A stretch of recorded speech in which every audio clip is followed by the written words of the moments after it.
À l'origine, c'était une grange qui a été construite comme toutes les granges du coin avec du bois de la région. En général, les gens qui construisaient une grange, ben, ils avaient des bois et ils faisaient une coupe de bois et puis ils gardaient le bois 1 an ou 2 ans pour le faire vieillir, puis après ils le montaient, quoi.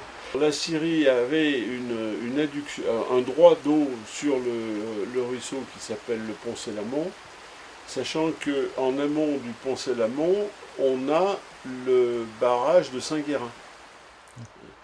Et ce scieur avait aménagé toute son installation et turbiné son électricité pour sa scierie, pour sa machine. Mais c'était une énorme scierie, hein, à l'époque, c'était une très très grosse scierie. Il suffit de se balader un peu, on voit des arbres, bon, 4 coups de scie, et on a une poutre, quoi.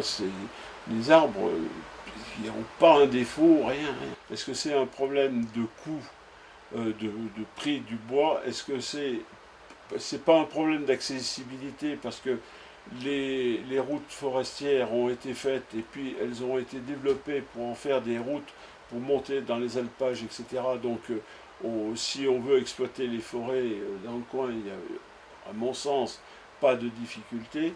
Donc est-ce que le bois est trop cher? Est-ce que c'est la mise en œuvre du bois qui est trop chère et que ça revient à un meilleur marché de prendre des chalets étrangers?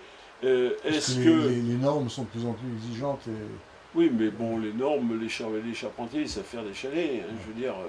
Maintenant, est-ce que effectivement, il n'y a pas une autre dimension pour un charpentier, un constructeur de chalet, qui est de dire je vends un chalet 500, si c'est moi qui le fais, il me coûte 350, si je l'achète, je citais en Pologne, il me coûte 250.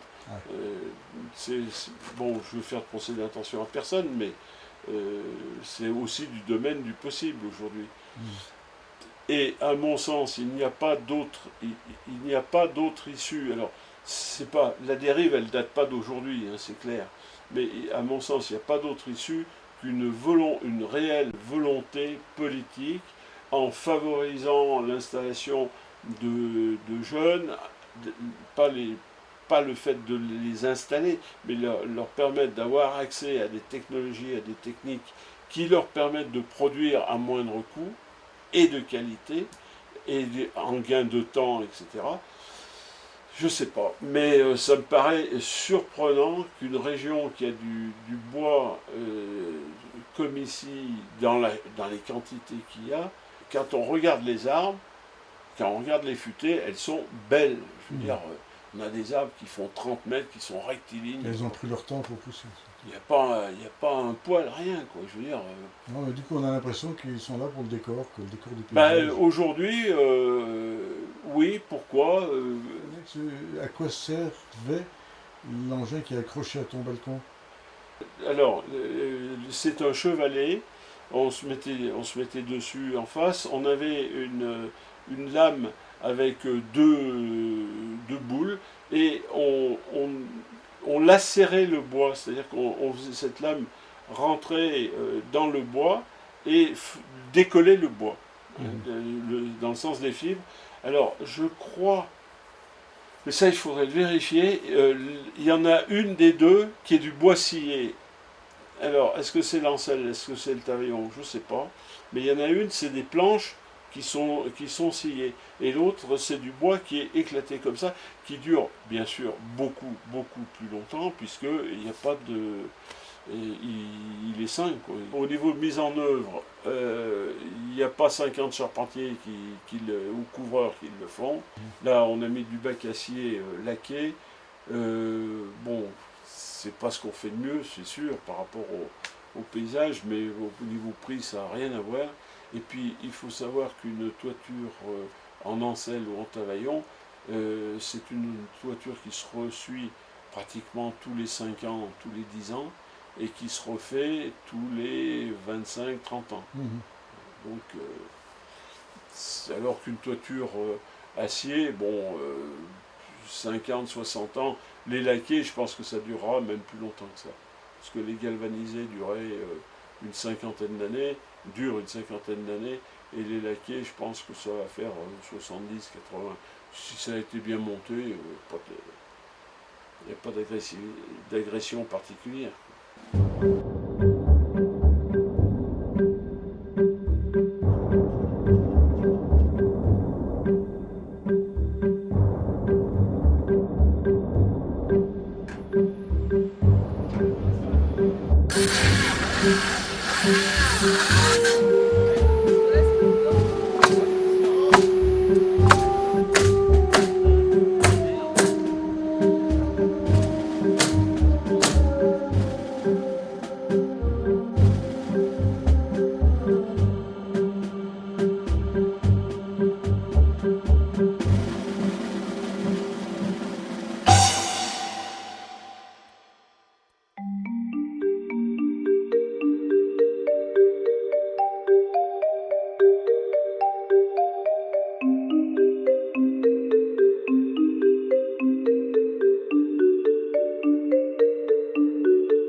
chalets barrages, Alors, on les appelle ici. alors on dit chalet IDF. En réalité, sur Arèche, il n'y a que ceux qui sont en face de chez nous, qui ont été démontés de Tignes à la fin du barrage en 1953, démontés et remontés ici. Donc base béton, et avec au-dessus 2 étages similaires, 2 niveaux, puisqu'il y avait, en général c'était des ingénieurs, 2 ingénieurs qui avaient un appartement avec le haut en bois, mais très léger, très fragile. À la différence de ceux qui sont à l'entrée du village, où si vous regardez les cartes postales des années 50 qui sont créées, ce sont les entreprises de BTP qui vont les construire pour leur personnel. Et là, il y a un peu plus de recherche architecturale et de qualité. Tous ces volets bicolores ou très colorés, moi je trouve que ça fait partie de l'histoire aussi du pays. Hein. Allez, là on va être en 55, voilà, et ils sont toujours là. Hein.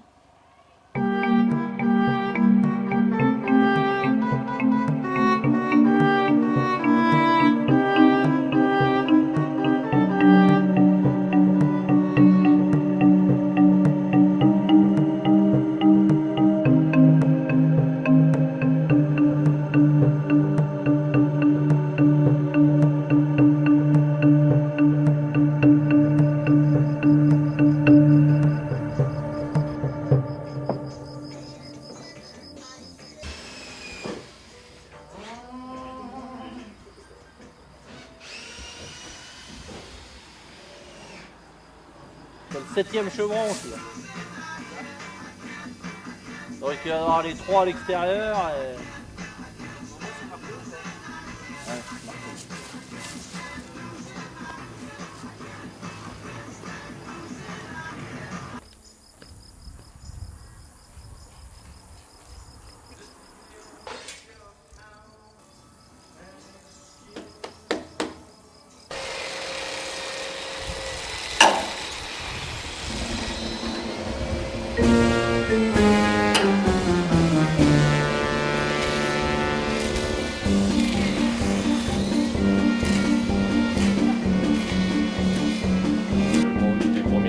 Ouais, travailler pour c'était vraiment une passion. Et puis petit à petit, je me suis orienté au début vers tout ce qui était l'agencement. Et puis je me suis retrouvé dans les prières de charpente par hasard. Et puis c'est trouvé que ça m'avait plu.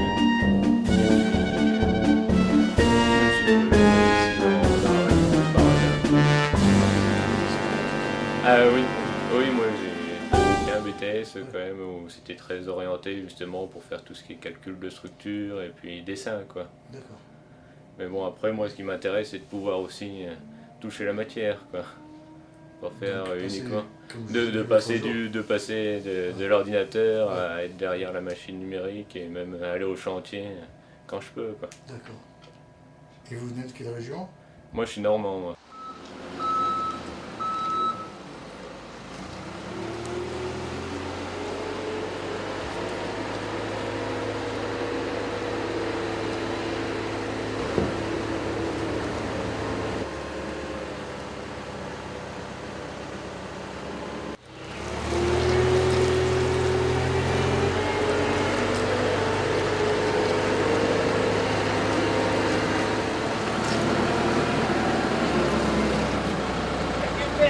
de derrière avant.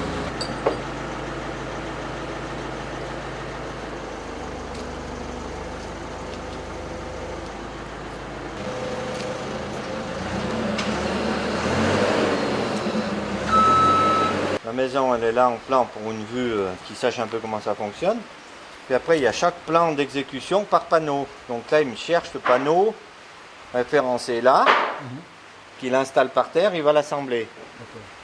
Et après il fait tous ses pointages sur cet éclaté là, savoir où sont les panneaux qu'il est en train de monter, suivant un ordre précis.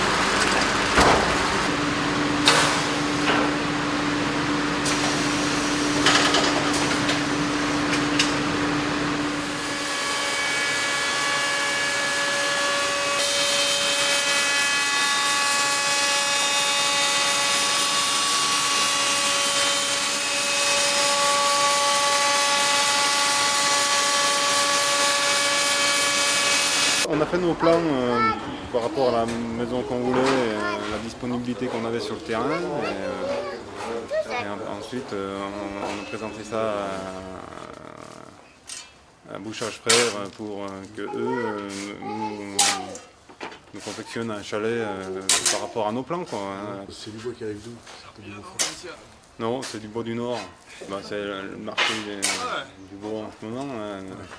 C'est vrai que ça aurait été mieux de pouvoir tailler son bois ici et de le travailler, mais c'est du temps. Il y aura des enseignes, je suppose? Non, c'est un toit en tôle, mais tout ce qui est avant-toit ou des lattes ou différents trucs comme ça, qui n'ont pas besoin d'être taillés et passés en machine, on a juste fait scier à la scierie à Arèche. Les chalets ici, en montagne, il n'y avait pas que du bois forcément, hein, il y avait aussi du plâtre et de la pierre, et ça amène un peu de lumière et ça garde un peu plus la chaleur. C'est un chaleur kit, hein, c'est un poteau-poutre où ça s'assemble comme des Lego, hein, il faut juste suivre le plan. Vous communiquez avec les arbres? Ah bah, vous avez envie de leur parler des fois? Non, bah, plutôt sensoriel, hein, même visuel. Quand ils sont vivants, ils changent de couleur, ils perdent leurs feuilles. Selon le temps qu'il fait, ça va dégager des odeurs différentes quand on passe en forêt. La pluie, les champignons, ou le sec qui fait bien ressortir un peu le résineux, les épines. Oui, vous le sentez ça, forcément. Oui, voilà, selon les endroits. Ok. Il veut des morceaux de 27. Oui, de 27, d'accord, mais si en longueur, En longueur, j'y touche pas. bah moi j'y touche. Non, j'y touche pas. Mais comment je fais pour le passer à la circulaire? Je peux pas, moi, je vais pas démonter le guide, hein. Ah, tu fais à la ruban. À la ruban. Bah, le guide à la ruban. Il faut se mettre à deux. Ouais. Nous, on prend de ce point-là. Voilà, si vous voulez Comme couper, s'il y avait la vous coupe. coupez. Oui, mais Je vous on peut le empêche pas de couper. faire la coupe sur cadoir. Vous pouvez la couper et puis la mettre comme elle vous plaît. Bah, d'ailleurs, là, il n'y en a pas. Mais il n'y en a pas, donc faites les Non, deux mais c'est pareils. pareil de toute façon. Pour nous, ça change rien de couper. On sait Ouais. quel point c'est. Ça vous prend 2 secondes de le faire. Oui, mais nous, moi, personnellement, ça me gêne pas.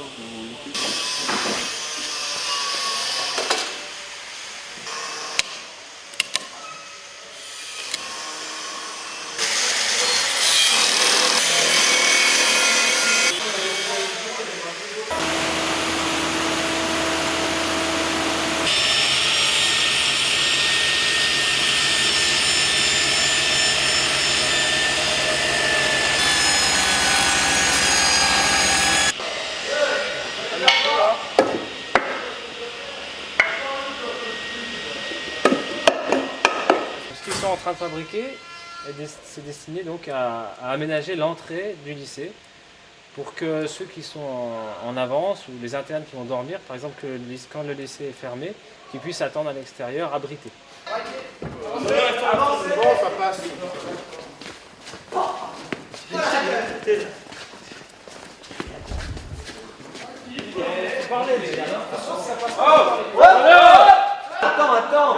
Attends, mais gros, tourne là, tourne là. Non, mais faut faire un chanfrein avant. Faut faire un chanfrein. Faites un chanfrein. Non. Allez, Pierrot, sors-toi les doigts un peu. Descends un peu, Pierrot, descends. C'est bon?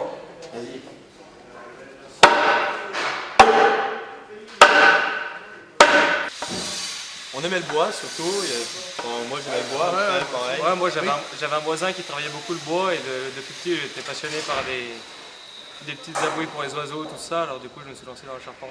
Ouais, ça a commencé avec mon père. Je bricolais beaucoup quand j'étais petit et du coup, vu que j'aime bien le bois, je me suis dit la charpente, surtout que... C'était vraiment un choix très sélectif, vous n'avez pas imaginé autre chose? Ah non, moi non. Non, je pense que c'était clair pour tout le monde. Bah moi en fait ce que je voulais faire au début c'était un métier en biqualification, c'est-à-dire charpentier l'été et pisteur secouriste l'hiver. Oui. Et du coup en fait ça n'existe pas cette option, la biqualification existe mais avec l'option maçonnerie, finition peinture, plomberie, etc. Mais en charpente ça n'existait pas. Donc du coup je suis venu ici en charpente en bac pro. Voilà. Oui. Moi c'est pareil, du coup plus tard je vais faire une formation de pisteur secouriste quand j'aurai fini mes études de charpente. Ouais, je crois qu'on a tous envie de travailler avec la neige l'hiver. Ouais.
y a encore beaucoup de volume là? Ouais. Bah, là, après, la partie haute, jusqu'à là, bah, où c'est clair, ça nous reste peut-être une dizaine, un peu plus à travers dessous. Ouais. Après, bah, on a toute la partie qui est là, jusqu'à là. Après, là, c'est pareil, c'est clair. Derrière, on n'a plus qu'une petite bande et puis après, on passe de dessous. Mais là où on en coupait beaucoup, c'était là entre les deux routes. Parce que ça, c'est la partie qui veut revendre que la mairie voudrait acheter. Ouais, d'accord. et donc, c'est pour ça qu'eux veulent en couper un maximum Ouais, pour ouais, que bien ça leur sûr, fasse moins d'argent à sortir. Et après, la partie dessous, on va en éclaircir un petit peu, on va en couper un peu, mais on va pas trop en couper. Bon, on va regarder ces limites. Ouais, parce oui, que ouais, c'est voilà. là. Ben, de la borne là-bas, ça va. Ça va droit, on tire droit. On tire droit. Et après, on va sur l'autre borne. Et c'est ça la limite. Et ben après, c'est pour ça que de l'autre borne, enfin de la borne qui est sur la pierre, Ouais. à l'autre borne, Oui. eh ben, le parcellaire il fait l'arrondi. Oui. Il suit le chemin. Oui. Ouais, ouais. En fait, on tire C'est pas ça. droit. Non. C'est ça, ouais. Et sur les plans, c'est faux. Si t'as les plans, c'est faux, quoi. Bah ouais, on avait regardé l'autre fois le plan avec lui parce que là il pensait que c'était pas lui.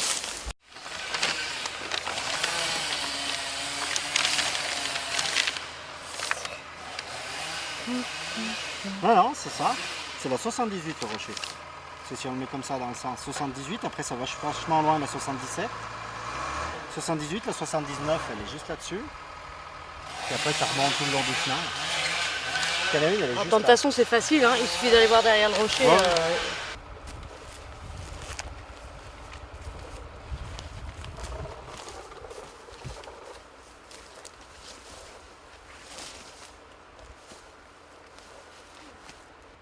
Aïe, je te vois, c'est bon.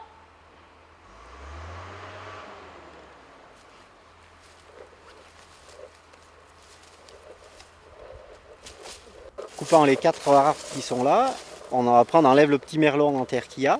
Voilà. Et derrière on peut le raplatir parce que dans à peu près 2 mois il y a des engins qui vont revenir faire du terrassement pour créer une nouvelle piste de ski.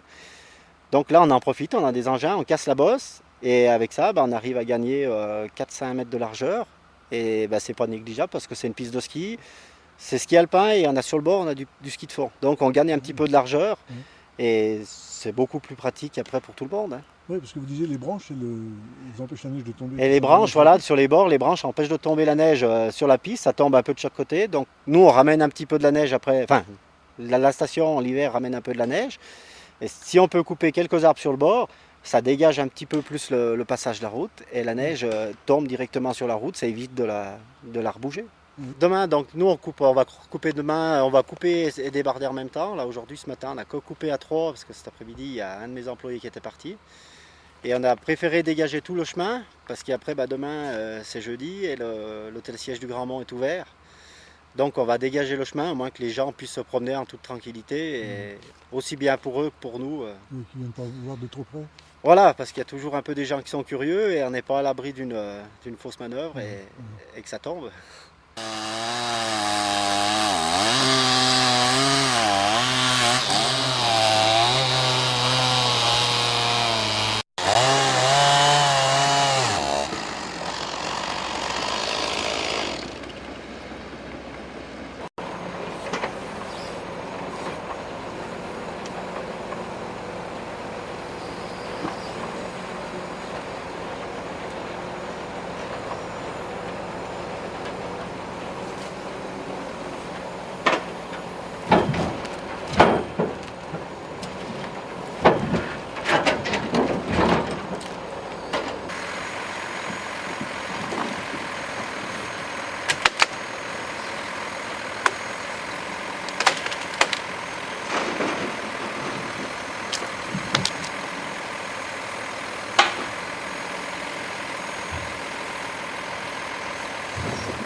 celles que je connais, elles sont absolument pas fabriquées là. Aujourd'hui, oui, vous allez avoir des gens qui expriment, je pense, quelqu'un qui habite aux villes et qui est prêtre et qui a fait un Saint-Roch pour la paroisse, ou d'autres gens qui vont faire des choses comme ça, mais ils n'avaient pas le temps, les gens du coin. Il faut imaginer le travail qu'ils ont effectué avant la mécanisation. Mais c'était fait où? Plutôt Maurienne avec du palsambrot? Non. Alors palsambrot, bien sûr, les colonnes torses, mais les artistes, moi j'appelle ça artistes artisans, pour moi c'est le même mot. Hein. Non, ici, plutôt en Beaufortain, c'était des gens qui venaient de la région de Valsesia en Italie, au pied du Mont Rose. Et ils faisaient des véritables campagnes, une communauté ne pouvait pas se payer un retable d'un coup, hein. Donc on les fait venir en plusieurs fois, et c'est en tilleul, c'est en palsambrot, c'est en sorbier, c'est en érable, etc. Hein. Les bois sont bien... D'accord. Alors qu'ils aient du bois local, oui, pour faire ça. Mais c'était sûrement programmé, prévu, puisque les campagnes se prévoyaient, etc. Donc, et le mobilier, ça faisait ici? Le mobilier pouvait se faire là, mais déjà par des gens spécialisés. Ah oui. Déjà par des gens spécialisés. Du Beaufortain? Oui. Oh oui, il y avait des Oui. menuisiers. Il y avait des menuisiers qui n'étaient pas ébénistes, si vous voulez, mais on n'était pas loin. Ou je prends l'exemple de Kej, où les gens qui avaient vraiment une vraie formation d'ébéniste et qui avaient ce vrai métier là d'ébéniste en finesse partaient. Ils ne restaient pas là, hein, ceux-là. Est-ce qu'il existe des croyances, des contes, des récits et des superstitions autour du bois en Beaufortain? Alors, des contes, à ma connaissance, non, là je suis presque formelle. Hein, qu'il y ait du bois dans certaines choses, j'en connais pas. Des récits, oui, mais ça peut être des récits de choses vécues, et là, chacun son histoire, je dirais. Hein. Et puis le troisième mot, vous m'avez dit... Ben oui, des superstitions. Alors là, ça aurait dû me revenir aux oreilles, or sur ce plan-là, non, pas vraiment pour moi. À la différence du fromage, hein, où là, on peut en raconter des contes, des récits, des croyances, oui. Le bois, finalement, ici, il y a une phrase aujourd'hui qu'on dit beaucoup, ça fait partie de l'ADN. Ben, c'est comme ça, le bois fait partie de l'ADN du Beaufortain. Et comme toutes ces choses qu'on a dans notre quotidien, on les voit plus tellement, ou en tout cas, on les met plus en avant. L'eau, ok, c'est une source de revenus. C'est une source de revenus énorme pour la commune, directement et indirectement par le tourisme. La neige, effectivement, c'est une valeur marchande d'un point de vue du tourisme. Le Beaufort aussi. Et le bois, en fait, aussi. Mais sauf qu'on ne le vend pas comme ça et on ne le voit pas comme ça. Mais si les gens aiment le Beaufortain, c'est parce que c'est boisé. Les gens aiment le Beaufortain aussi parce que c'est un petit peu la montagne d'Heidi, la montagne évocatrice de cette montagne douce, de cette montagne vivante, incarnée. Et ce côté boisé, qui veut dire boisé, veut dire pas Val Thorens, ou même la Maurienne, la haute Maurienne, ces côtés un peu âpres, d'aiguilles, de roc minéral, ces ambiances un petit peu qui sont très belles, mais c'est pas la même montagne. Et en fait, on aime le Beaufortain pour le bois. Mais le Beaufortain, c'est le bois. Donc, dire le Beaufortain, c'est cette forêt. Il y en a partout. On est chez vous, je regarde par la fenêtre, c'est abrupt et il y a une forêt. Ça me donne à voir la forêt. Chez mes parents, quand je suis chez mes parents, j'ouvre la fenêtre, je ne vois que de la forêt. Alors il y a des endroits un peu plus ouverts, si vous êtes aux envers, vous voyez, c'est un peu plus... l'horizon est un petit peu plus vaste, un petit peu plus élargi, mais il y a du bois partout. Et c'est ces choses vraiment tellement tout le temps là, comme ces couples qui finissent par ne plus se voir parce que l'autre fait partie des meubles un peu, et ben le bois c'est comme ça pour le Beaufortain. Le bois il est partout, il est tout le temps. Il est sur toutes les... Alors il est vivant, planté dans la forêt, et puis il est entre guillemets mort ou en attente contre toutes les maisons. Je pense qu'on pourrait presque appeler ça de l'art populaire, au sens vraiment, parce que c'est un côté artistique évident, ça plaît aux gens, les gens font des photos de ça, et les gens s'appliquent à le faire. Voilà, moi je me revois me faire apprendre par mon père comment on range le bois, etc. Alors c'est un côté efficacité, en fait, au départ, comme dans chaque chose beaufortaine, il y a un pragmatisme. C'est-à-dire qu'il ne faut pas que la pile s'effondre. Il n'y a pas vraiment de frontière entre le passé et le présent ici. C'est pour ça que finalement, c'est pas mis sous cloche, c'est pas un musée. Vous ne trouverez pas d'ailleurs ici de musée de ces... Partout ailleurs, Moi, je vais travailler en Ubaye, je vais travailler partout. En Ubaye, il y a un très beau musée, des gens de l'Alpe. Alors donc voilà, il y a tous ces outils dont on se servait. Il n'y a pas ça ici. Il n'y a pas ça parce qu'en fait, on y a accès autrement. On y a accès quand on veut, effectivement, c'est pas un temps donné, c'est pas un lieu, c'est pas on paye pas pour aller voir. Enfin, il n'y a pas de sacralisation de ça. Il y a une vraie démocratisation. Vous pouvez voir ces objets, ils sont sur les façades. Donc ça, il n'y a pas de, on va dire, de frontières géographiques. Et il n'y a pas non plus de frontières dans le temps, parce qu'il y a beaucoup de ces outils qui servent encore. Et pas à des fins de vouloir, comment dire, faire revivre. C'est même pas un effort pour se dire il faut faire revivre ces outils. C'est même pas penser au philosophique. C'est que c'est comme ça. Ces outils-là, ils fonctionnent, ils marchent, ils sont pas cassés. Ils servaient ancestralement à faire ça. L'arrière-grand-père a appris à faire comme ça. On reproduit ces gestes. Et il y a beaucoup d'outils qui servent encore. Alors qu'il y en aurait peut-être des plus modernes qui iraient plus vite mais ils ont appris comme ça fait partie de leur... Donc il y a des tas d'outils qui servent encore. Et pour moi, ça fait partie aussi du rapport au temps.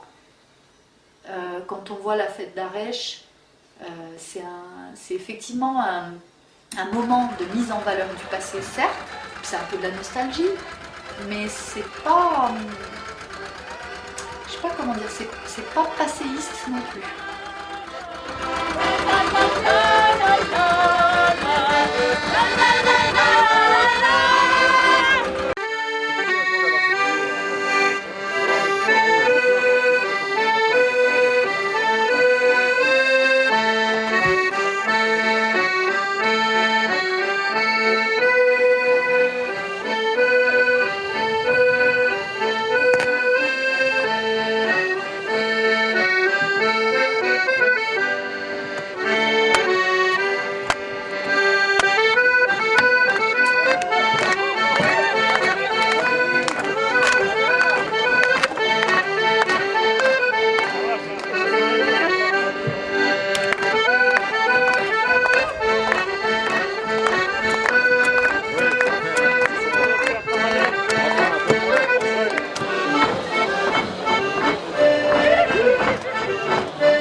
Ah, c'est cannabis là. Attention au cannabis. Allez, on y va.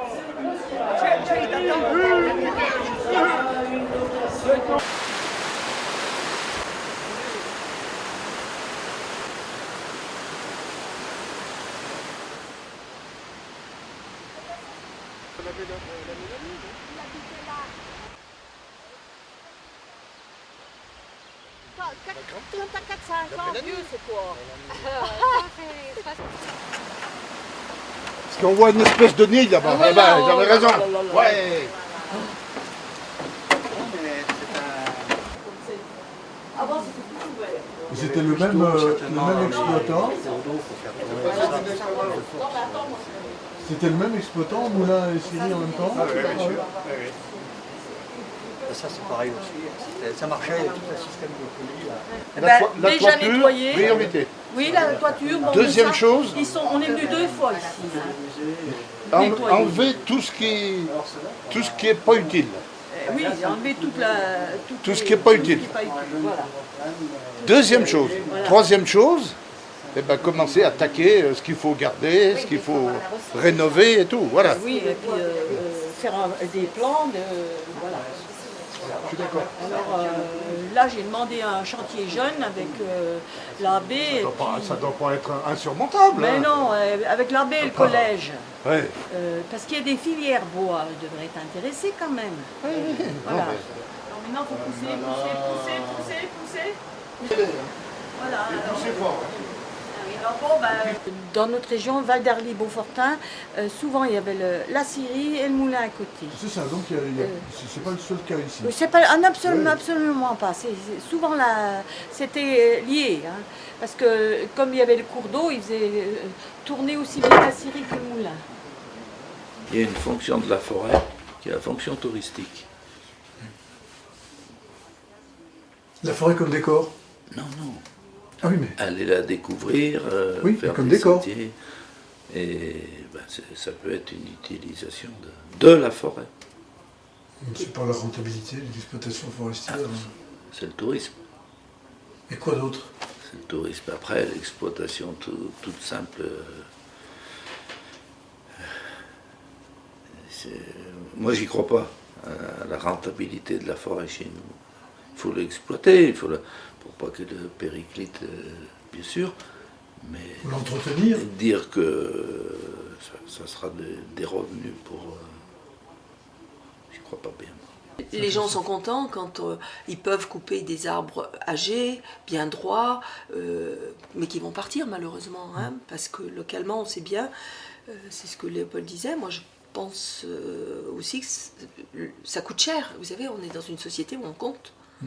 Voilà, donc il y a de très beaux arbres, oui, il y en a des très beaux aussi en Val d'Arly, à Caige, etc. hein. Je pense qu'on a changé d'époque. Il y a 50, 60 ans en arrière, avoir une forêt, c'était indispensable pour la vie ici. Pour se chauffer ou pour construire aussi. Et puis pour construire, faire des construire. planches. Voilà. C'était comme ça, un partage ne serait jamais fait sans qu'il y ait un morceau de forêt. Et on se bagarrait pour avoir un morceau de forêt, de la belle forêt. Aujourd'hui, quand on n'est plus capable d'aller exploiter soi-même la forêt, quand il faut mettre quelqu'un, ça change le paramètre, etc., etc. Donc il y a des forêts qui sont moins bien entretenues que d'autres à cause de la difficulté du terrain ou du manque de main-d'œuvre, familiale par exemple. C'est ça qui a changé. Et historiquement, beaucoup de gens ont oublié que sur le Doron, au moment des basses eaux et des grandes eaux, on flottait les grands bois du Beaufortin qui seraient mis en radeau au sud d'Albertville sur l'Isère pour aller jusqu'à la Méditerranée. Et ces grands bois de belle qualité servaient à la marine à voile, tous les grands bas. Il y avait aussi les bois qui poussaient au revers, très lentement, très beaux, mais ils étaient vendus là comme bois d'acoustique pour faire les tables des violons, violoncelles, instruments à cordes, etc., etc. Donc là, il y avait une plus-value pour le bois. C'était quelque chose, ça c'est des choses qui n'existent plus, sûrement plus rentables, etc. Même s'il y a un luthier à Montmélian. Donc, qui se sert des bois d'ici. Et qu'est-ce qu'on flottait jusqu'à Albertville pour alimenter les fours, non? Aussi, bien sûr, mais là c'était par tronçon. C'était pas les grands et beaux bois, hein, etc. Et cette connaissance que vous avez, l'un et l'autre, mais plutôt vous de façon professionnelle aujourd'hui, vous en savez comment? Ce qui a changé dans le métier que j'exerce en 10 ans, c'est que les gens qui viennent en vacances ici sont curieux de l'endroit où ils sont. ils viennent pour découvrir le lieu, ce qui correspond au travail que vous faites aussi. Ils ont envie de savoir, de connaître, voilà. Et tous les moyens sont bons, l'image en particulier.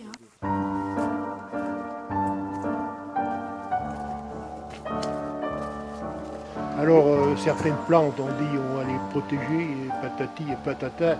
Eh ben, les plantes, les gentianes, elles ont disparu. La forêt a tout envahi, puis ça a tout disparu. Ah oui, ça c'est sûr. Donc là, c'était tout des prés. Il y avait donc les maisons de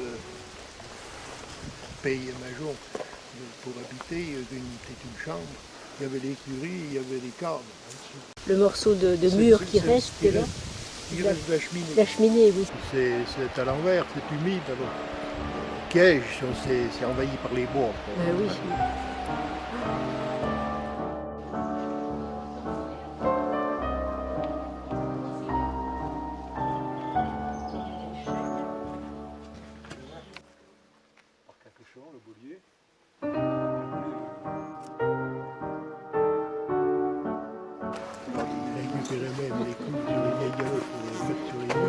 Ils faisaient beaucoup de cidre. Et c'était leur boisson principale. Le vin, ils ne connaissaient pas.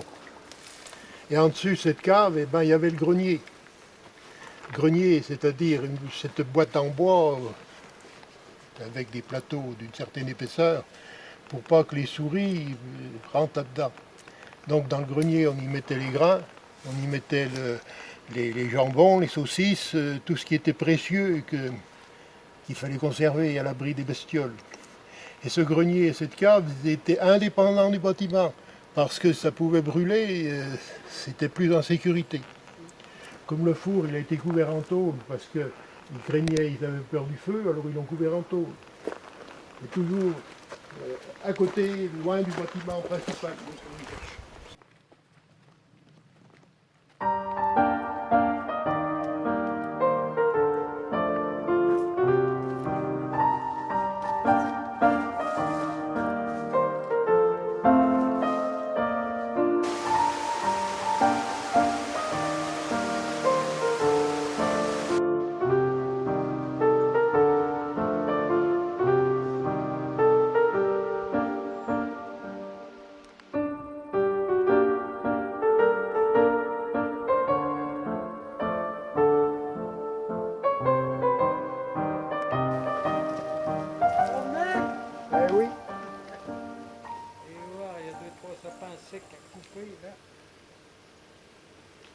L'autre jour, j'avais mis le tire-fort, et puis j'en ai tiré un, puis j'ai pas vu qu'il y en avait d'autres.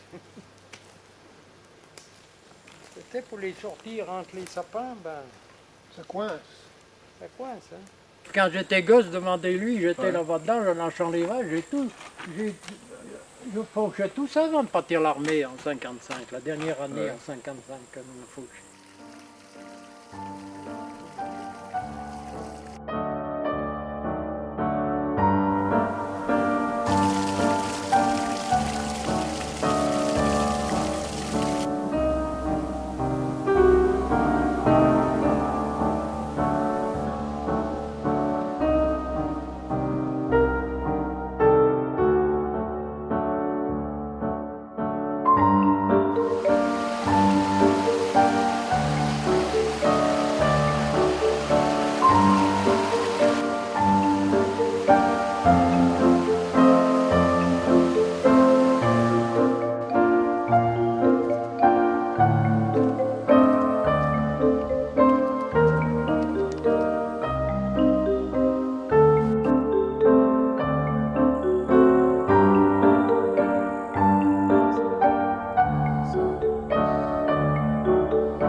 ça, il a toutes les conditions, le tracteur tire.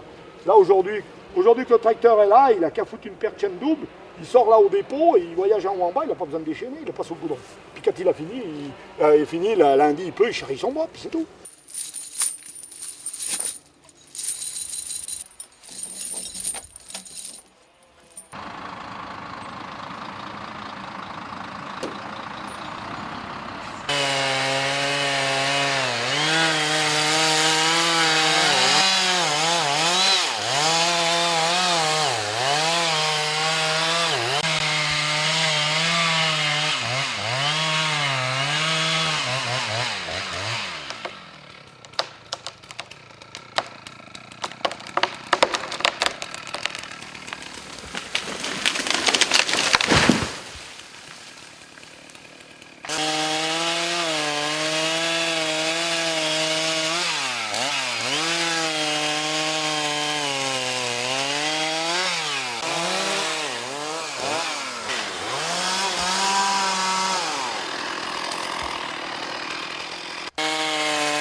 Alors c'est des vieux matériaux qu'on démonte, des vieilles fermes qu'on démonte et on réutilise les bois pour refaire d'autres chalets.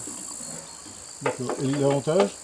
L'avantage, sans entretien, c'est un bois qui est déjà patiné, taillé à la hache, il a une âme, il a tout ce qu'on veut, quoi. Il a du vécu, Quand on dit une âme, c'est ça, c'est le sens de... il a du vécu, il a du passé. On travaille des bois qui ont 100, 50, jusqu'à 300 ans, quoi. D'accord. Et il y a beaucoup de déchets sur un vieux chalet, par exemple? Ouais. Ça représente quoi, le pourcentage? On est entre 25 et 40%, ça dépend des chalets, s'ils sont en bon état, s'ils sont pas en bon état. On a fait le cabinet médical au saisie, on est en train de finir un chalet un petit peu plus haut que les saisies. Un chalet d'alpage pour un particulier. Le vieux bois, on compte le double de travail par rapport à un bois neuf. Donc c'est pour ça que c'est 2 fois plus cher. Même si des fois on arrive à faire de la bonne récupération, on a tellement de déchets, de manutention, de nettoyage, de pertes quand on retaille dedans. Je veux dire, ça repasse en scierie ou c'est tout? Non, justement, on garde la patine des bois de chaque côté.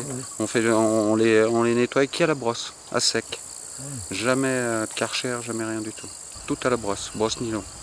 On a des brosseuses exprès pour le vieux bois. Dans le Beaufortain, on est plus en madrier, nous on est plus en poteau-poutre. Les vieilles fermes étaient même en poteau-poutre. Mais on retravaille à l'ancienne comme les vieux. D'où le nom de notre entreprise, la Bise Aiguë. C'était un vieil outil de charpente. C'était vraiment la ferme d'alpage ici. Il y avait juste une toute petite chambre et le reste c'était écurie et grange. Et voilà, elle était dans son jus. Elle penchait déjà bien, on l'a toute relevée, redressée, refait les sous-bassements, refait les dallages en sous-œuvre. Et puis après, à partir de là, on a refait la toiture. Procédé Starking avec 200 de laine de roche, 2 x 100. 200 de laine de verre dans les murs et rhabillage en vieux à l'intérieur. Et dessus? Sur le toit, couverture en jumbo, Tavaillon.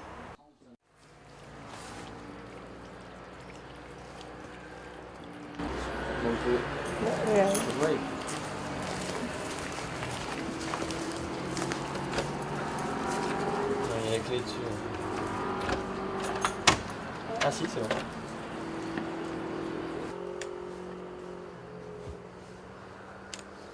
Et dedans, ils ont refait quoi là? C'est un appartement en bas pour y louer. Ouais. Au début, il voulait vivre en bas et lui en haut. Donc après, il faudrait tout redéshabiller ça, et puis garder les chevrons apparents, tout rebrosser, faire le toit par-dessus. Après, c'est sûr que des pièces comme ça et tout, à vivre ou rentrer dedans, c'est bon. Ah ouais. Rien à faire. Là, le but du travail, c'est de restaurer les granges en Beaufortain, de les restaurer en habitation. Donc il y a beaucoup de granges qui étaient utilisées anciennement pour stocker du fourrage, pour l'hiver, pour les bêtes, pour les vaches. Donc aujourd'hui, les écuries sont moins nombreuses, elles se sont réunies en des plus grosses exploitations. Donc on a des bâtiments qui ont été laissés vacants et aujourd'hui, le but étant d'utiliser ces bâtiments en les restaurant déjà pour éviter qu'ils tombent et ensuite pour créer des habitations, notamment pour les gens du pays et les estivants et vacanciers également. Donc en fait, les gens du pays, les jeunes en général, j'imagine, trouvent facilement à s'installer. Alors pas il n'y a pas de pression foncière. Il y a une pression foncière immobilière assez importante, puisqu'aujourd'hui on a des gens qui viennent, qui veulent leur résidence pour l'hiver ou pour l'été, donc forcément ça crée des prix qui s'enflamment un petit peu. Donc on a des gens qui sont prêts à mettre beaucoup d'argent pour des bâtiments qui sont plus ou moins en bon état, voire des terrains qui sont quand même moyennement accessibles et qui se vendent quand même très cher. Donc les gens du pays n'ont plus forcément l'argent ni le terrain disponible pour construire. Et là, comme intervention, c'était quoi précisément, techniquement? Là, techniquement, c'était de redresser les bois de parois. Donc de changer de la charpente qui avait été... J'ai vu qu'il y a un câble qui est tendu là, pour les remettre droit vers nous, alors, voilà, vers l'extérieur. On a eu un gros travail de calage, de tirage au tire-fort avec un gros câble. Changer toute la charpente, changer panne, chevron qui était dans un mauvais état. On a essayé de récupérer un maximum de bois, notamment les planches en des bords de toiture où on a remis des vieilles planches pour garder le cachet ancien du chalet. Pareil, pour les pannes qui ont été changées, on a regravé la date d'aujourd'hui, cette année et aussi l'ancienne date pour que voilà, on puisse se rappeler aussi de la date originale de la construction, donc 1771. Et pour rappeler que les bois du Beaufortin, ils vieillissent bien, même en Voilà, 50. ils vieillissent bien, un bois est éternel s'il est bien couvert. Ouais. Bon. Et vous allez en mettre quoi dessus Là, la couverture, c'est du polytuile. C'est un matériau qui concurrence la tôle, on va dire, c'est un peu la même caractéristique, si ce n'est que c'est une esthétique complètement différente, ça plaît. C'est vraiment une question d'esthétisme. Le bois trop cher? Alors, en travaillant, effectivement, c'est plus cher.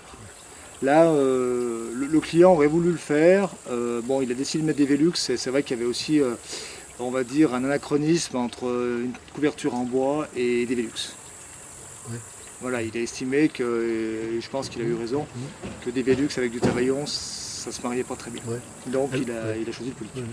Et quel autre type d'intervention vous avez sur la région?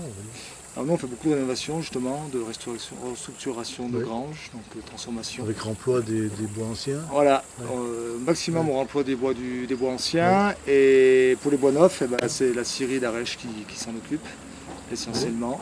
Aujourd'hui il n'y a plus qu'une scierie Arèche, voilà.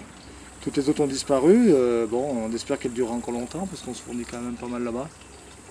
Et puis s'il n'y a plus de scierie, il n'y a plus Arèche, il n'y a plus lieu d'être puisque Arèche en patois, l'Arèche c'est la scierie. Pas sûr. Ah, moi aussi j'étais séduit par l'idée parce que évidemment. Moi c'est une version. Ouais, alors ça serait assez logique, mais il y a des qui sont très prudents qui disent on n'est pas sûr. Bon. Ah. On va faire avec, hein, c'est bien. Oui, pour la petite fable Arèche avec un S, puisque les rêches, il y en avait 6 à une époque. Il y avait dans chaque petit hameau, effectivement. Oui. Alors, donc oui, c'est la question de la succession aussi avec la seule qui reste. Moi, je vois des jeunes sur le chantier. Vous ne faites pas partie des anciens. Encore. Ça veut dire qu'il y a un goût pour le bois, il y a de l'avenir, il y a du boulot. Il y a du boulot, il n'y a pas assez de monde pour le faire, il faut le savoir. On cherche des bras, beaucoup de bras. Oui. Aujourd'hui, on est en sous-effectif, c'est quand même malheureux, mais on passe des annonces, je pense qu'on paye quand même les gens correctement. Oui. Même un manœuvre, il part avec un salaire qui est quand même assez intéressant. On est au-dessus du SMIC. Et on trouve personne. C'est quand même c'est un métier contraignant aussi, c'est physique. Certaines journées avec la chaleur l'été, avec le mauvais temps. Oui. Il faut quand même y aller, mais je pense qu'au bout on est quand même récompensé. C'est dommage qu'on. Vous arrivez à bien répartir le temps, c'est-à-dire extérieur à la belle saison, et puis vous êtes obligé de jongler avec les plannings et avec la météo, évidemment. Comme au mois de mai de cette année, on a eu un temps abominable. Oui. Il a fallu un petit peu. Ça vous a foutu un peu dans le. On a pris un peu de retard. Voilà. Après l'été a été joli. Bon, de toute façon, nous la charpente, c'est l'été, printemps, été, automne. Hein, à partir on va dire de la fin novembre, on évite quand même de démonter les couvertures. Oui. Et après l'hiver, on garde justement, voilà, le fait des conditions climatiques nous oblige à faire certains travaux naturellement à la belle saison et le reste l'hiver. Donc privilégier les façades, les balcons, les intérieurs pour l'hiver. Oui. On parlait du personnel. Est-ce que le lycée d'Albertville vous fabrique déjà des techniciens, des gens que vous employez? Oui, bien sûr. Depuis combien de temps? Depuis, les lycées bois existent depuis longtemps. Hein. Ah oui. Assez longtemps. Oui. Moi, ce que je reprocherais à la filière pédagogique, et notamment à l'orientation en fin de troisième, et ça je l'ai encore entendu récemment, et moi c'est ce qu'on m'a dit à l'époque, c'est quelqu'un qui a les capacités, on lui dit non, ne va pas dans le technique, ne va pas dans le professionnel, va dans la filière générale, ce sera bien mieux pour toi. Ce qui est une aberration, puisque la personne qui aime le bois, ou un métier physique ou technique et manuel, pourquoi il va aller perdre du temps à faire un bac S ou un bac géographique qui ne sert à personne? Les places dans la filière bois, c'est pareil. On voit là, j'ai un jeune. Là, il a été pris parce qu'il y a eu un désistement. Il avait fait une demande en BTS. Il n'était pas pris. Il y avait 15 places disponibles. Ah oui, ça je comprends. 15 places. Oui. Dans des régions de bois, on a des forêts tout autour. On se dit qu'il y a quand même un problème au niveau des places distribuées. Comment on choisit finalement de mettre peu de places à disposition dans des filières qui sont quand même porteuses, où il y a du travail. Rhône-Alpes, si on n'a pas de travailleurs de bois, c'est plus Rhône-Alpes. Et vous êtes tombé dedans comment? Moi je suis tombé dedans un petit peu avec le tonton qui était en menuiserie.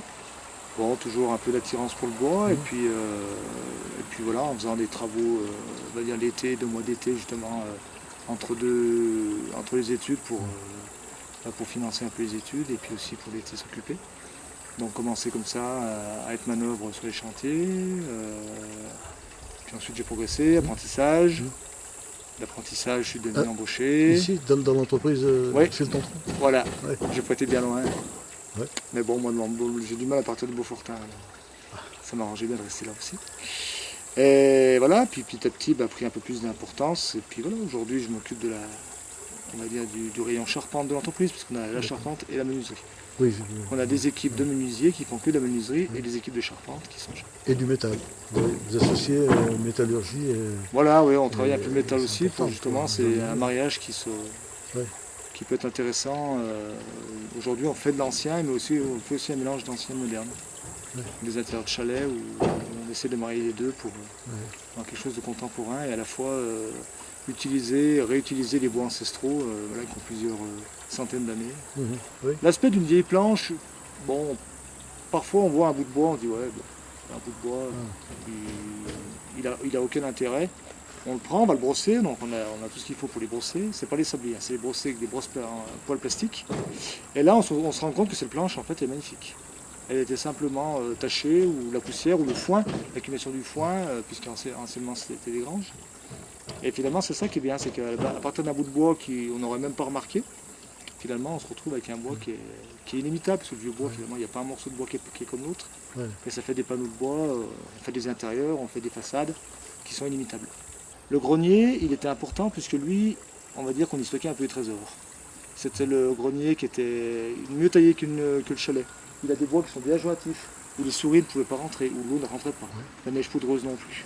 Donc là, on avait stocké les denrées périssables, on avait aussi stocké des effets personnels, par exemple, lorsque les anciens descendaient à pied des hameaux pour aller à la messe le dimanche, ils avaient parfois, lorsqu'ils venaient de loin, je pense par exemple aux gens de Boudin, qui descendaient de Boudin à la messe à Arèche, ils avaient une petite chambre arrivée à Arèche où ils pouvaient se changer.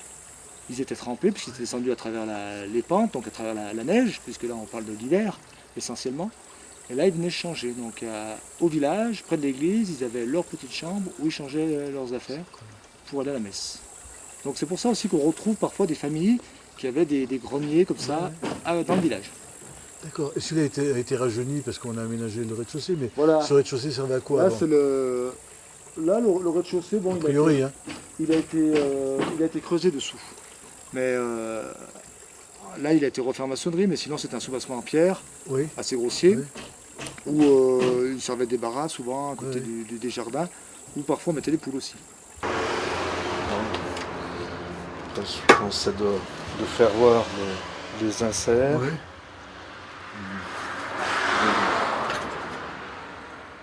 Les encoches là. Et donc l'utilisation pour les barrières de patinoire de plein air. Pour un montage rapide. C'est vous qui l'avez mis au point. Ouais. Et le traitement pour résister au choc de patins c'est un traitement autoclave couleur marron qui est plus esthétique que le sel de cuivre vert qui se faisait à un moment donné. Et donc on peut le démonter hors saison. Oui. C'est un produit qui doit être monté et démonté à chaque saison d'hiver. Et c'est quel bois Du pin.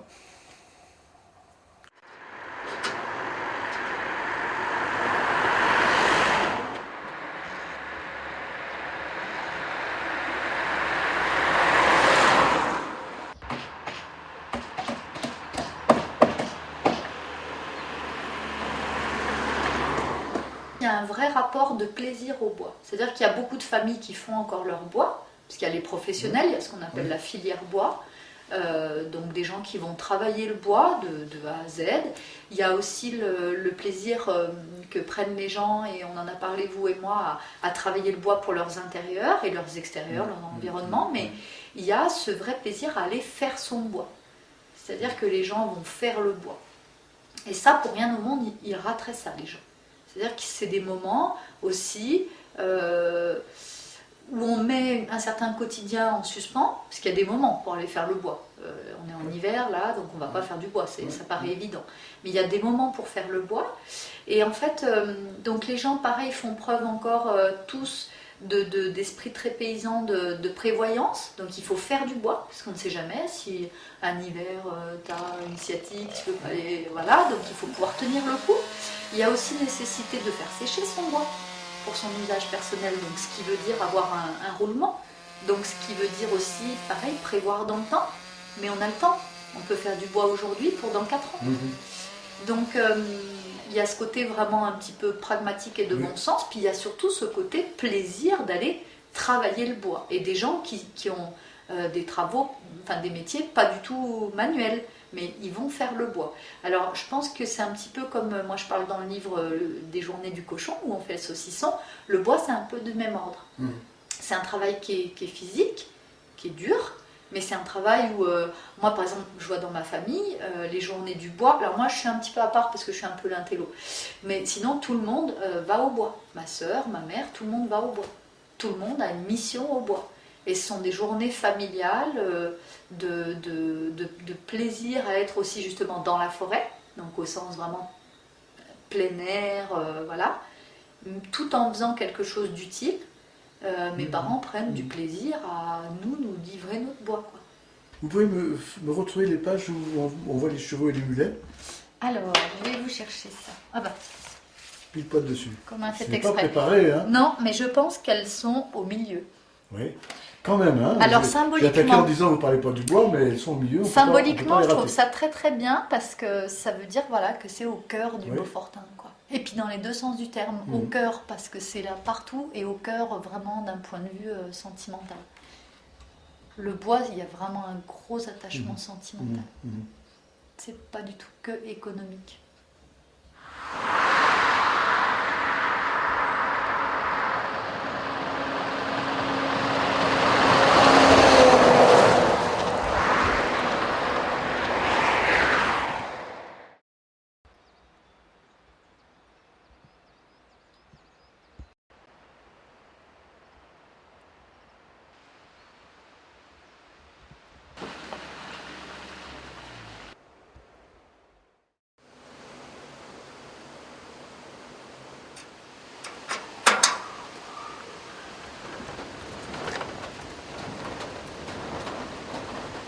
C'est un système de tapis où les plaquettes elles cheminent tout doucement jusqu'au foyer.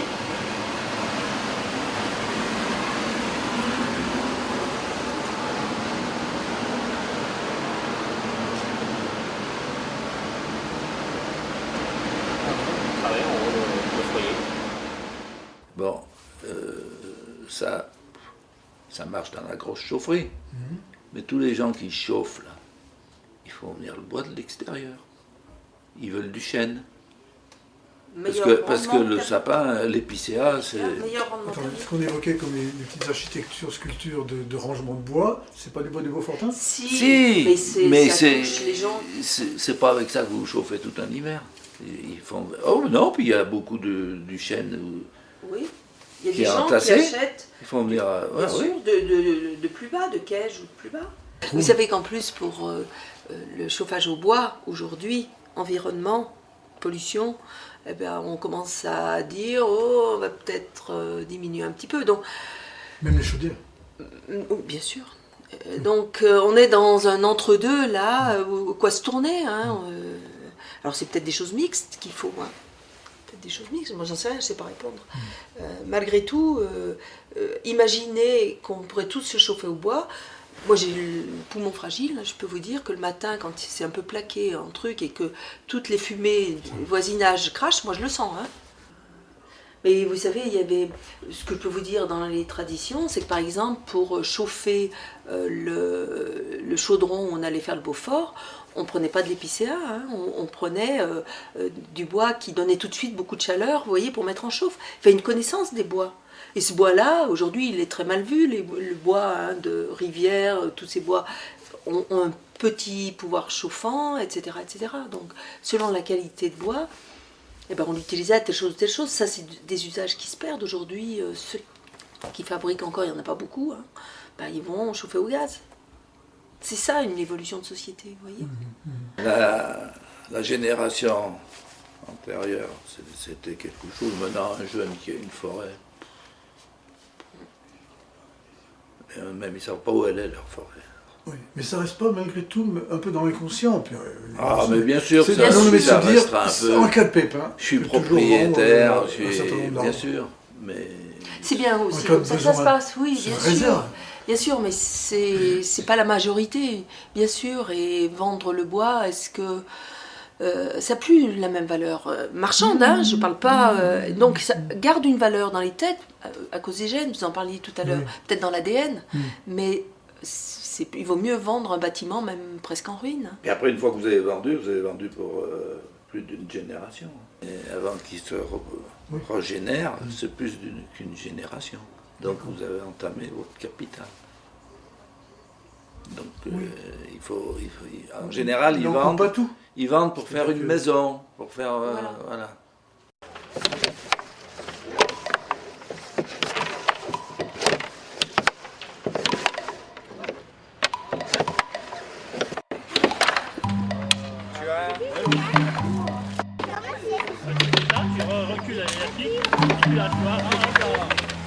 En bas.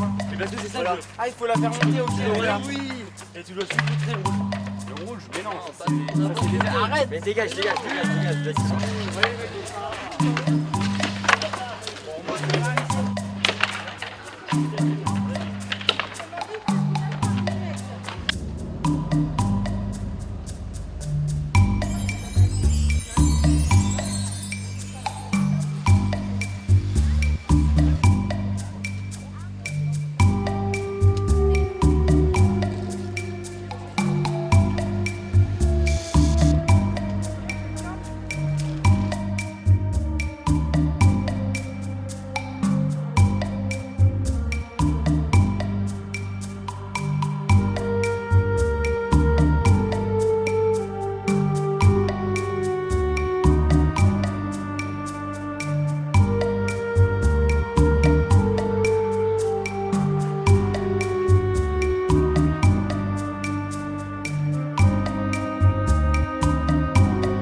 Dans le Beaufortain, c'est 90% de la forêt, c'est de l'épicéa.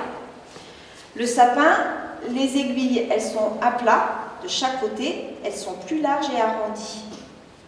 Voilà. Et il y en a très peu. L'épicéa, voilà, tu pèses l'épicéa. Tu veux peser? Tu veux le porter? Tu veux pas? C'est pas une obligation. Est-ce que c'est lourd ou est-ce que c'est léger? Léger. Oh, tu es costaud, toi. Voilà. Le bois, l'épicéa, c'est un bois qui est très léger. C'est la matière première du Beaufortain, donc tous les chalets étaient construits en épicéa. On faisait aussi le mobilier en épicéa, en grande majorité. Les portes, les fenêtres, tout ça, c'était fabriqué en épicéa. Et puis, c'est la matière première aussi pour se chauffer. Vous avez dit un autre nom pour ça? Pain Sambro. Alors, Cimbro, ça vient de 5. À chaque touffe d'aiguille, il y a 5 aiguilles. D'abord, il a une odeur qui est excellente. Je me régale toujours à ce moment.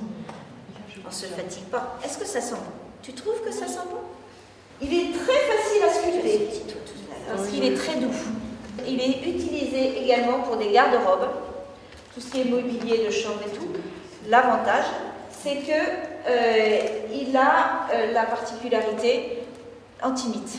Le mélèze, quand il est bien en rouge, correct, comme ça, c'est un bois qui a la particularité d'être très résistant à la pluie.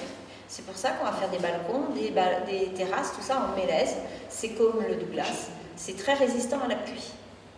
Et c'est de très bonne qualité aussi. Par contre, on va parler scierie. C'est un bois qui est très galère à scier. Parce que la sève, le sang de l'arbre, on a dit, eh bien, ça colle énormément. Ça colle énormément aux lames. Donc ça encrasse les lames, il faut de l'eau savonneuse, et ainsi de suite. Et c'est énormément de travail, c'est très difficile. Et après, le sciage est d'autant plus compliqué pour pouvoir faire quelque chose de propre. Donc c'est vrai qu'ils ont arrêté de scier le mélèze. Et entre autres, ils avaient fait venir du mélèze de Maurienne. Et l'inconvénient du mélèze de Maurienne, eh bien, c'est que parfois, il y avait des éclats d'obus à l'intérieur et que les lames de scie n'aiment pas du tout. Alors le hêtre, si vous regardez bien, il y a plein de petits points marrons. Et on reconnaît le hêtre par rapport à tous ces petits points marrons qui sont dessus. Pourquoi il est clair? Pourquoi il est foncé? Vous savez à quoi correspond la partie claire? C'est l'été. L'été, l'arbre, il pousse plus vite. Et la partie foncée, c'est quand il pousse l'hiver. Il pousse plus doucement, donc c'est plus foncé. C'est serré, donc c'est foncé. C'est pour ça qu'on peut calculer l'âge de l'arbre. Comment on fait une toiture? On va mettre des pannes. Les pannes, c'est les grosses poutres. Non, mais vous pouvez rester là-bas. Hein. Les grosses poutres qui portent l'ensemble de la charpente. D'accord? Sur la panne fêtière, c'est-à-dire la plus haute, vous trouverez dans le Beaufortain toujours une date, soit qui correspond à la construction, soit à la réparation aussi. Ou alors il peut y avoir les deux dates qui sont conservées. Et généralement, il y a toujours les initiales du propriétaire. Voilà. Alors, par-dessus les pannes, on va mettre les chevrons, qui sont dans l'autre sens, hein, qui sont un peu moins épais. Donc les chevrons. Hein, et ensuite, on va mettre des voliges. Les voliges, c'est comme des planches, mais c'est un petit peu moins épais. D'accord? Donc ça va être tout blanchi. Hein. Ensuite, on va mettre des lambeaux dans l'autre sens, comme les chevrons. C'est des baguettes de bois. Et le problème, c'est que la neige d'hiver, au bout d'un certain temps, ça forme de la glace. La glace, qu'est-ce qu'elle fait en fondant? Eh bien, elle s'infiltre à l'intérieur. Le fait d'avoir un papier d'étanchéité, ça glisse sur le papier d'étanchéité et l'eau, elle glisse dans les chenaux. Donc, on appelle ça un double toit. Et par-dessus, il va falloir replanchir et pour pouvoir ensuite remettre soit une couverture en cavaillon, soit une couverture en tôle en majorité maintenant dans le Beaufortain, ou alors ça peut être aussi du bardeau canadien. Les professionnels qui nous vendent du bois, on achète du bois pour pouvoir le revendre eh bien, soit à des particuliers, soit à des professionnels. Ou alors il y a la prestation de service, c'est-à-dire des personnes qui amènent leur propre bois et qui nous disent on veut que tu nous scies telle dimension dans ce bois-là. Voilà. Donc quand on va scier un morceau de bois, on va regarder la tête, on va regarder le pied, c'est-à-dire le pied de l'arbre c'est en bas et la tête en haut. Il faut bien faire attention au diamètre de chaque côté pour ne pas avoir un bois plus gros que le diamètre de l'arbre à la tête. Donc il faut tout calculer. L'exploitation forestière, c'est en régénération naturelle. Ce qui fait qu'on coupe des arbres à tout âge. C'est pas comme dans les endroits où ils font des plantations. Ah oui. Ils font une première coupe, une première éclaircie. Alors les arbres sont tous du même âge. Nous, on enlève ceux qui sont dominés, en principe, ceux qui arrivent d'être vieux, puis on en enlève aussi des jeunes. Donc il n'y a pas spécialement de... D'accord. Non, il n'y a pas de... D'accord. Et pour faire un comme ça, il faut combien d'années alors? Ben, vous amusez à compter les... Oui, c'est ça, oui. Ah oui, c'est là quand je... Mais il faut attaquer au pied. Hein. Le pied, il est encore là-bas. Le pied, c'est celui qu'on vient de couper là-bas derrière. Si vous voulez savoir son âge, il faut aller au pied. Mais à grosso modo, ça a quoi, 50 ans, 60 ans? Je dirais plutôt 150. 150? Oh, ça vient de là au-dessus, à droite du nuage. D'accord.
Sur la panne fêtière, c'était 1742, mais toutes les parois étaient déplacées avec des chiffres romains. Ça veut dire que les bois de la grange, qui étaient à l'époque, sont beaucoup plus anciens, mais de quand, je ne sais pas. Et pourtant, la maison tient toujours debout. Mais maintenant, il faut des normes. Il faut des normes européennes. Et à long terme, est-ce que ça aura plus de valeur? Est-ce que ça sera plus solide qu'aujourd'hui? Je ne sais pas. Après, je sais que des particuliers, on ne va pas empêcher un particulier de se faire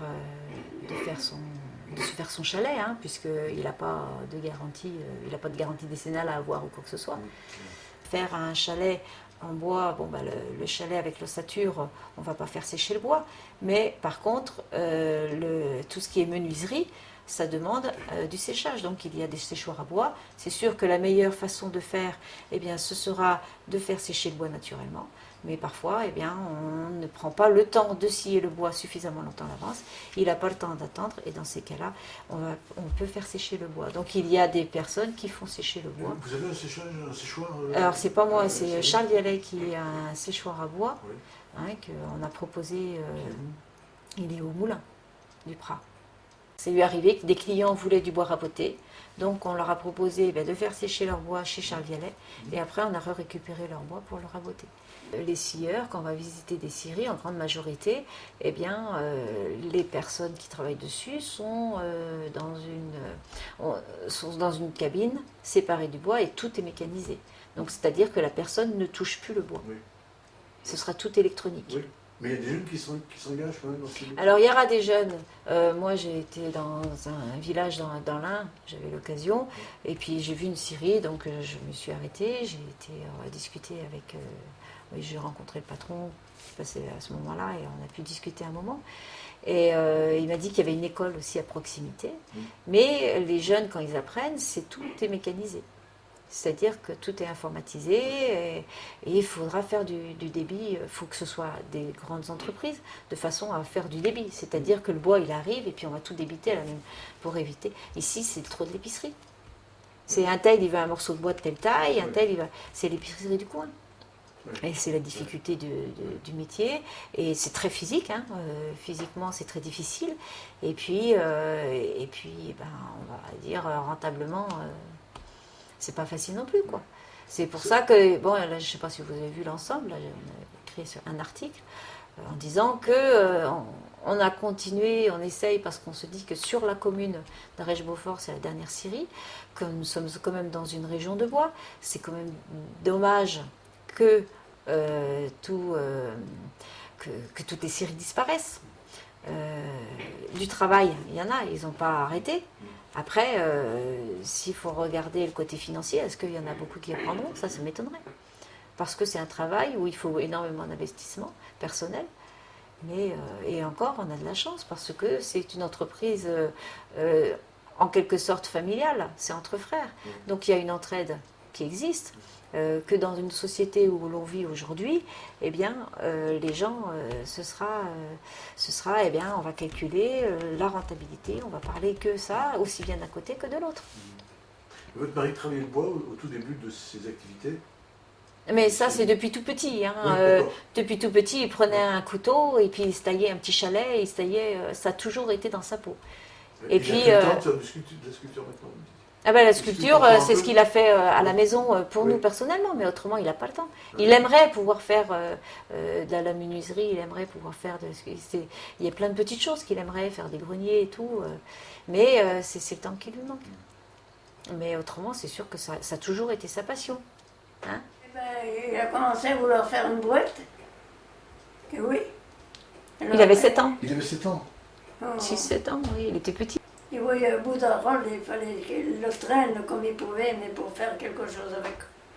Ce que moi je trouve beau, c'est sûr que c'est des heures de travail et tout, mais ce qui est bien, c'est qu'il va dire, bah tiens, cette porte elle vient de tel endroit, cet arbre il vient de tel endroit, la panne elle a été coupée à cet endroit, et puis tout a une vie, bah tiens, il y a une petite fenêtre, eh bien, on avait galéré un moment pour la coller, on avait pris enfin, il y a différentes choses, enfin, tout a une histoire, c'est une vie, enfin je veux dire, c'est pas une porte qu'on a été achetée à Castorama ou je sais pas où, enfin je veux dire, c'est pas...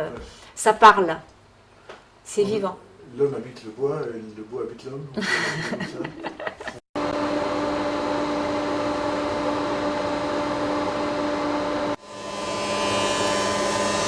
dirais du biplace ou du pain. Ça prend des vissés, ça a pas l'air d'être dévissé. Bon, c'est tous les bois qui sont... Donc ça c'est déjà du bois qui a été utilisé? Voilà, ouais. Et puis après ils sont recalibrés pour faire du bardage. Maintenant on les réutilise Bah là c'est pour faire des habillages. Ouais, ça c'est du pain, parce que là il y a les deux couleurs. Il y a le rouge et le jaune, puis vachement gras comme ça. Oui. Du pain. Vous avez appris ici, vous avez fait une formation là Oui. Où ça? Bah moi j'ai fait un BP à Albertville et après voilà. Et après un brevet professionnel à Salanches.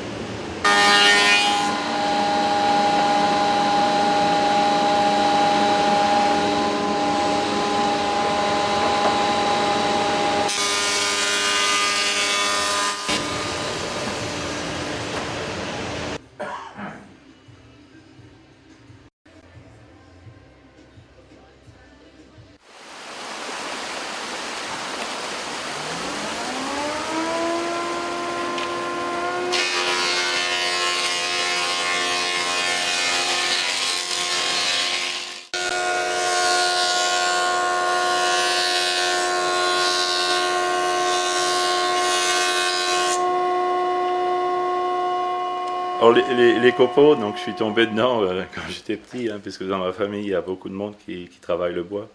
J'ai entre autres un oncle charpentier, un autre qui est menuisier, etc. Mais pas du tout dans la région? Pas du tout dans la région, tous en Alsace, ouais. Ouais. Et donc, on va dire que depuis tout gamin, quoi, j'ai tripoté le bois. Donc après, j'ai plutôt... ce qui m'attirait plus, c'était... les arbres, quoi, debout, donc la forêt, donc j'ai fait mes études dans ce domaine-là. Et puis j'ai exercé donc quelques années le métier de forestier entre guillemets, puisque j'étais plutôt responsable d'un arboretum dans le jardin botanique de Montpellier. Et puis ma foi, c'est grâce à une rencontre, on va dire, quand j'ai rencontré donc mon épouse, qui elle m'a fait découvrir la vallée. Donc c'était vraiment un coup de cœur quand j'ai découvert. Donc là on est au-dessus de Villars, entre Villars et Cages, en gros. Voilà, donc on est vraiment en limite, hein, on a le torrent là qui passe juste à côté, qui fait la limite entre les deux communes. Et donc on a trouvé à acheter ce chalet à l'époque, et puis ma foi on l'a restauré, puis je me suis installé comme artisan. Au départ, je travaillais pas trop pour les gens du coin, puisque je travaillais pratiquement exclusivement que pour une amie qui faisait des meubles peints, donc je lui fabriquais les meubles. Est-ce qu'il y a une tradition de meubles peints dans la vallée? Pas tellement, non, pas tellement. D'ailleurs, on a essayé de vendre un petit peu, et en fait, on n'en a pas vendu beaucoup, hein. J'en ai exposé un peu. À une époque, il y avait à Villars, il y avait un magasin à côté d'Intermarché qui m'avait pris des meubles en dépôt-vente. Donc il m'en a vendu 2-3 quand même, quoi. Mais ça n'a pas pris comme ça peut prendre par exemple dans les régions de l'Est. Et donc, entre-temps, mon ami a arrêté son activité. Et donc moi j'ai continué, mais plutôt donc en faisant du meuble, on va dire montagnard, quoi. Donc souvent teinte naturelle ou alors légèrement teintée avec une finition à l'huile ou ciré. J'ai fait le choix de travailler uniquement le bois local, on va dire essentiellement, puisque après bon, pour certaines parties cachées, comme par exemple quand je fais une cuisine, mes caissons déjà je les fais en bois massif, hein, c'est pas du mélaminé ou du contreplaqué ou des choses comme ça. Mais là je prends du contre-collé. Donc, puisque pour faire mes caissons, c'est un bois qui est beaucoup plus résistant que du mélaminé. Mais par contre, après, tout ce qui est visible, tout ce qui est façade, porte, etc., tiroir, tout ça, c'est exclusivement du bois de la vallée, que je prends donc anciennement la scierie maçon, qui maintenant a été repris par Gérard Blangonnet. Voilà. Alors, donc ça, c'est pour l'épiccia. Donc l'épiccia, exclusivement du bois de la vallée. Après, bon, il m'arrive de faire des meubles en bois dur, hein, aussi bien en noyer, quoique le noyer, ça a bien chuté. Hein, c'est plutôt des bois plus clairs maintenant, en frêne, beaucoup. Le châtaignier qui est châtaignier, oui, le châtaignier, il y en a pas mal. Là. Traditionnellement, c'est pas tellement un bois pour faire du meuble. Hein, c'est un très bon bois qui va à l'extérieur. Mais je dis, ça m'est arrivé de faire des tables déjà, par exemple, au châtaignier. Ou des fois, j'ai des clients qui ont du bois sec chez eux, qui m'amènent le bois, et puis je leur fais, en l'occurrence, là, c'était une table, donc j'avais fait une table en châtaignier. Les cercueils. Oui, ah ben ça, il durait dans le temps, dans le sol, ouais.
l'odeur, couper un arbre, le voir tomber et m'amuser à aller voir le nombre d'anneaux qu'il a, l'âge qu'il peut avoir. Ouais.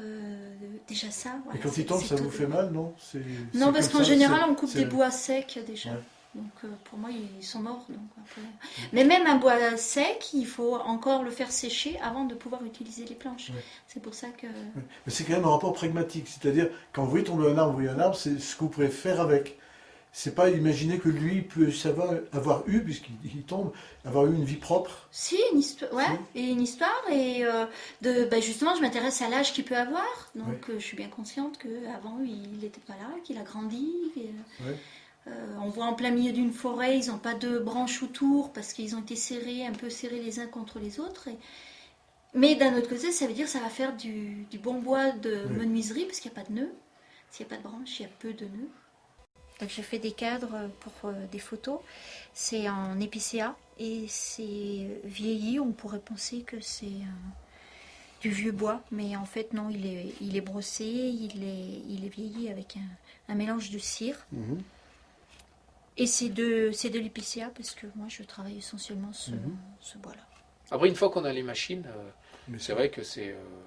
voilà, puis Bérangère elle rabote, elle scie, je lui ai fait voir un peu...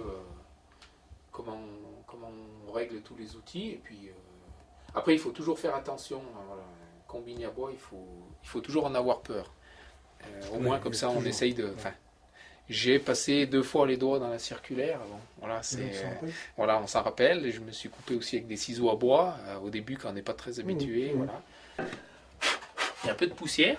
Mais je trouve que c'est des planches, elles ont tellement des choses un peu biscornues, des nœuds, voilà. Ça, je suis sûr que j'ai déjà un truc dans la maison, avec des beaux nœuds comme ça, je peux faire une sculpture ou un truc, voilà, je peux arriver à faire quelque chose avec ça, donc je le jette pas. Je sais à peu près où je mets des morceaux de bois, et je me dis, j'en ai un comme ça, voilà, qui a un peu des nœuds jolis, alors je peux faire un cadre, je peux faire quelque chose. Ça vient de votre propriété, ça, ou c'est quelque chose que vous avez Ah non, ça trouvé c'est la rolle qu'on a sortie de Maurienne. Oui. Là, sur notre propriété, on n'a que des épicéas ici dans le Beaufortin. Les seules arolles qu'il y a, c'est interdit de les couper, hein, il y en a très peu. Elles sont protégées. Quoi. Mmh. Alors qu'en Maurienne, en Haute-Maurienne, il y a des forêts entières d'arolles. Et donc on peut... Et vous pourrez m'improviser quelque chose là. Donc, j'aime bien dessiner, moi, c'est des feuilles de...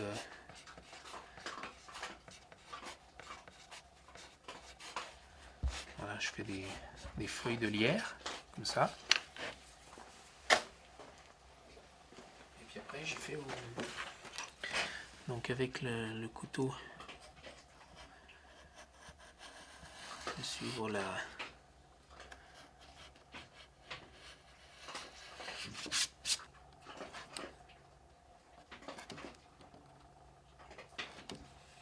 Donc, c'est de...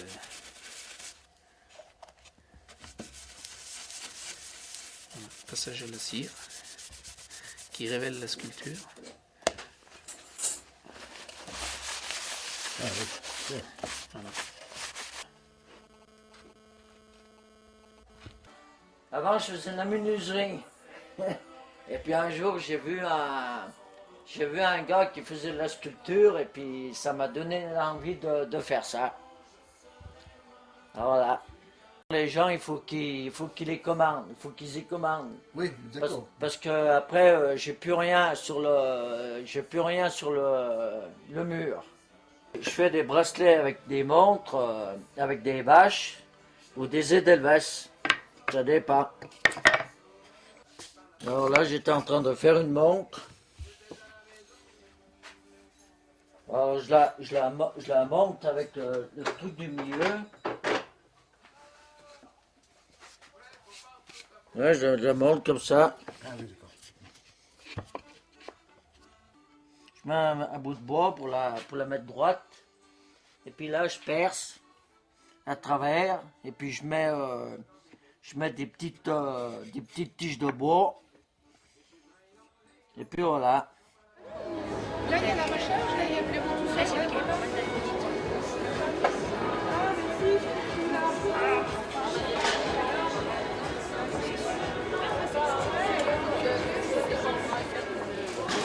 fait la découpe de ça. Ah oui, mais ça on y fait à la sèche en tournée. Après tu fais le mâle et le femelle. T'en fais un, puis après tu le superposes sur l'autre pour arriver à trouver la forme. Mais ça c'est des emboîtements sur des charpentes. Moi j'ai vu des trucs, mais c'est beau. Hein. Les charpentiers sont bons. Hein. Dans le temps, j'ai peu d'outils qu'ils avaient quand ils faisaient les bras de force. Le pied de cheval.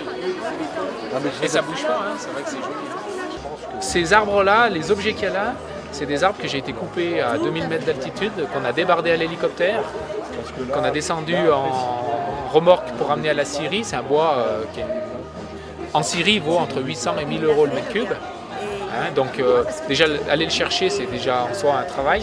Et après, donc chaque morceau, moi je le garde tant que je n'arrive pas à faire quelque chose avec. Je fais des petites paquets, des petits chalets. Donc c'est pareil. Je vais couper mes nostis. Oui.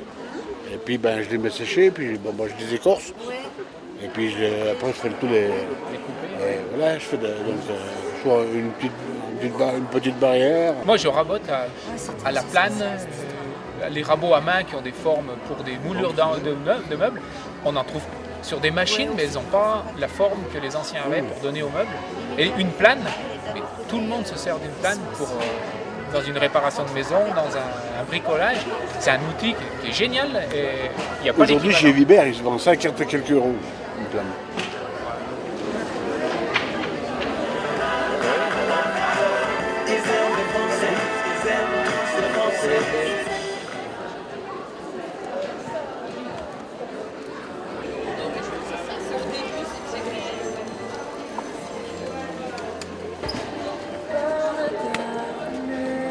Du pommier, de l'épicéa, peu de noyer parce que j'en ai pas beaucoup. Puis après, du boulot. Alors, et du tremble. Une aptitude pour faire certaines choses. Le tremble, il a une particularité, le boulot aussi. Hein. Oui. C'est que là, quand il faut découper le bois, c'est du bois qui ne fend pas.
Pourquoi ne pas conclure ce film par une note poétique ? La montagne, la forêt, les travaux et les jours, les techniques qui se transmettent, se copient, se réinventent, se fixent, toujours provisoirement. Conflit entre le doigté ancestral et les technologies haut de gamme ? Certes non, mais assurément de nouvelles exigences de confort avec le secours des matériaux et des techniques anciennes. Nature ou culture? Nature et culture? Est-ce bien à l'anthropologue de passage de trancher, ici au pays des coupeurs de bois? Débiter quelques vérités premières sur la magie qui s'exhale des copeaux, sur les formes que, sans doute, recèle déjà le tronc avant sa première mort, avant que le haut ne rejoigne le bas, avant que, transformé par les humains, il ne rejoigne, après un long usage, la cristallisation muséale sur les balcons ou dans les maisons de retraite pour accessoires du patrimoine. Alors un film sur quoi? La beauté du monde a-t-elle besoin du prisme de la caméra pour se révéler à nous? Le geste et la parole, la mémoire et les rythmes peuvent-ils être condensés dans quelques dizaines de minutes? À moins que celle-ci, modestement, n'incite à mieux regarder, questionner, s'attarder.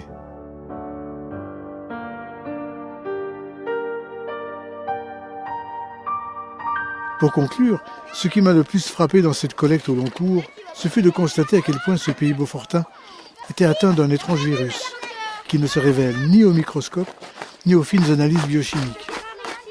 Une composante de l'ADN bois qui reste à étudier et à décrire. Peut-être l'émergence d'une nouvelle science, l'épicéologie.